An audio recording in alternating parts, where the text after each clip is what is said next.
ধারণা করে কথা বলা নিষেধ ইসলামে। ওয়া ইন্না যান্না লা ইউগনি মিনাল হাক্কি শাইআ, আল্লাহ বলেন ধারণা কখনো সত্যের বিকল্প হতে পারে না। আপনাকে সত্যটা জেনে বলতে হবে। আমরা এরকম সমাজে অনেক করি, অনেক আপনি পাবেন। ধরেন যে আপনাকে আপনার এক বন্ধু দেখলো, রিক্সা দিয়ে যাচ্ছেন, আপনার পাশে এক নারী বসা, তো সে অনেক কিছু খারাপ ধারণা করতে পারে। এরকম হয় না সমাজে? তো এমন হতে পারে যে আপনি আপনার ছোট বোনকে নিয়ে বেরিয়েছেন, হতে পারে না? কিন্তু আপনি তো একটা ধারণা করে ফেললেন অন্য কিছু।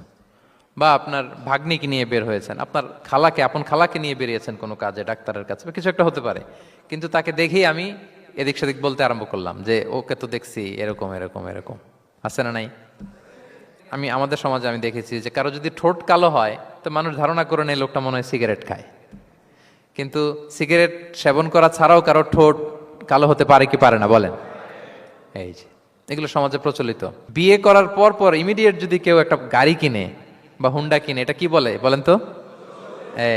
এই বোধহয় শ্বশুর বাড়ি থেকে যৌতুক নিয়ে আসছে। দেখছেন, এরকম ভুরি ভুরি আপনি সমাজে পাবেন।